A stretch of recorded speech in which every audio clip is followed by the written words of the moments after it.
आज मैं तुम्हें दिखाता हूँ कि छोटे केस के लिए पुलिस वाले कैसे करते हैं और बड़े केसों के लिए कैसे करते हैं। जैसे मैं पुलिस वालों के पास जाऊँगा एफआईआर कराने कि भाई सामने वाला ना हमारे जो रहता है वो अपना मकान बना रहा है और उसका लेंटर डलने वाला है, तो धुआं उड़ेगा वहाँ पे, तो वहाँ पे आके थोड़ा आप देख लो। हाँ भाई, क्या हुआ?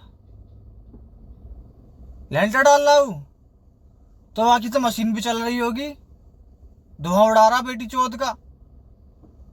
चल फटाफट चलो, दो चार जने बैठो गाड़ी में फटाफट, साले का मुद्दा काट खाएंगे अभी।